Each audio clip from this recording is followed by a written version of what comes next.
Hello YouTube, welcome back to the channel. So as you can see, it is at night and there's nothing really to see. We're driving through some local roads here, and wanted to do something different.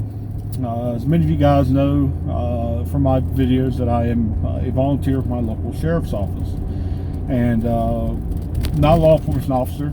Do not portray myself to be a law enforcement officer. We do not respond to incidents where a law enforcement officer needs to respond to. We're strictly a civilian. We are a civilian unit, and we work many different things. So it's about this time of night, and what I wanted to do was just showcase some of my stories, some of the things that I've seen on patrol. Obviously, I have to leave out names and locations and stuff like that, but and some of these I couldn't even tell you where the location was. These are very old. I've been with the local sheriff's office volunteering going on. It's going to be 8 years, so I've got a little bit of experience under the belt, and I've seen some many things. So I got about 9 minutes left, 9.5 or 8.5 minutes or so here. So routine patrol. We do drive patrol cars. Again, we're not law enforcement officers, don't carry a firearm, and we're not dispatched to calls where a firearm is needed. Basically, where law enforcement officers need it. So I'm wrapping up some paperwork, and was just in an area that I just worked an issue, and was wrapping things up again on the computer and stuff, and inputting some notes and stuff that I had done. When I look up, and I'm painting pictures, it's just like what you see here, real dark.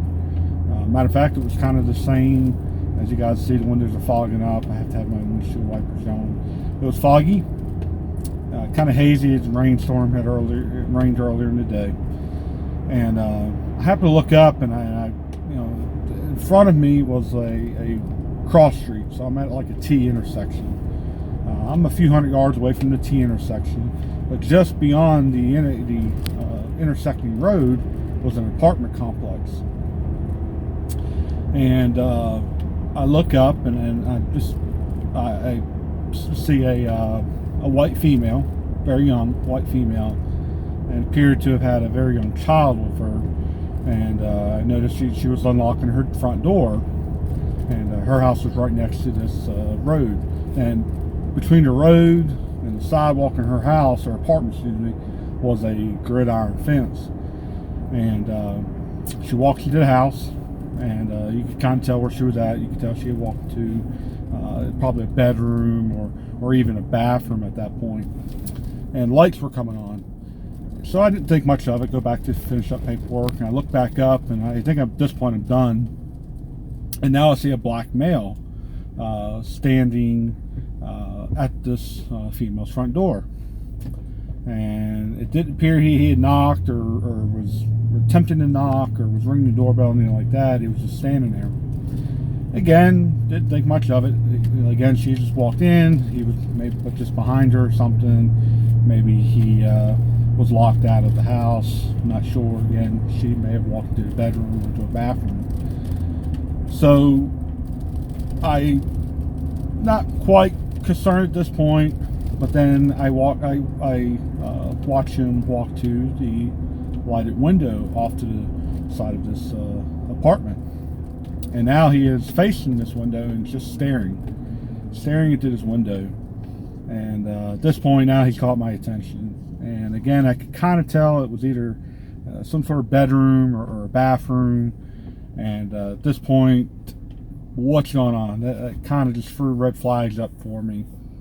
And I watched for quite some time, and then he proceeded. He was there for it had to have been at least 2-3 minutes at least, standing at the window. Again, not making any attempts to knock on the window, nothing like that. And he was just a few feet away from the window. He never did get real close to the window. Very creepy. Just creeped me absolutely to no tomorrow. And he walks back to the front door, again, not making any attempt to knock on the door. At this point, I'm on the two-way radio with dispatch requesting a 44 for a suspicious subject at the front door of this house. Next thing you know, I did see the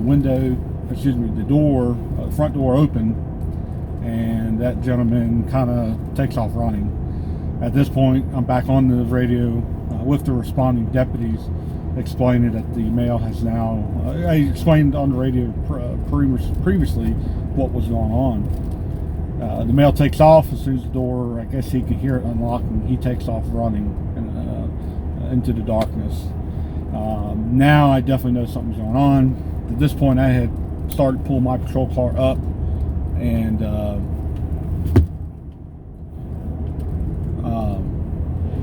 sorry, it was a spider in the truck. At that point, I had pulled up to the door, rolled down my window of my patrol car, and asked this female, "Hey, ma'am, are you expecting anybody?" She immediately said no. I said, "Ma'am, just stay where you are. Go ahead back in the house, lock your door. I've got deputies coming. I'll explain in a moment." So in order for me to get to this apartment complex, I had to go out of the neighborhood that I was in, go back into a main road, and then get through the gated community where this apartment complex was at. And then I had to figure out where this lady's apartment was. It was not easy, just because, again, I wasn't familiar with the address of the apartments or even the layout of that apartment complex. Luckily, I was able to kind of pinpoint what road I was on and that intersection that I was on, and was able to quickly identify what apartment which she was in. I went over to her door, and then I could hear the deputies work code through to my location. And no crime was committed. Basically, a guy was just being really creepy. She didn't know of anybody or who it may have been or who it was. About 3 or 4 deputies did respond.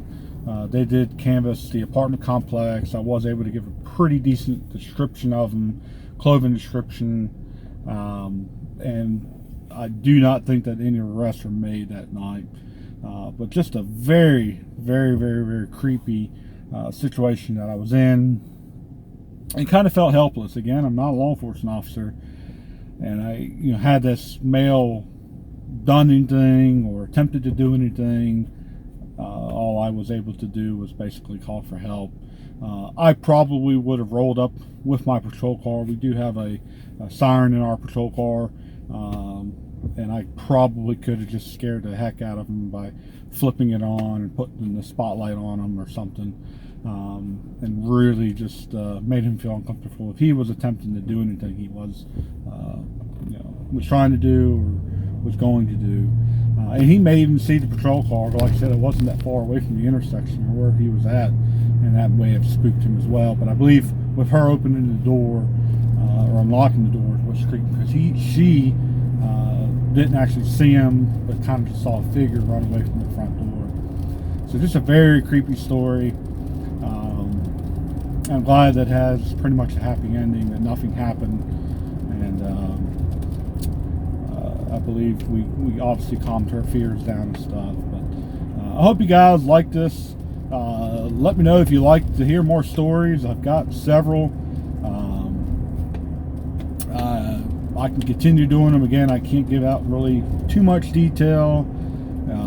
White, black, Hispanic, male, so forth, so forth. But if you like it, give me a thumbs up. Put down in the comments you want to hear more stories of what a volunteer person sees, or some of the crazy war stories, I guess you could say, of what I have.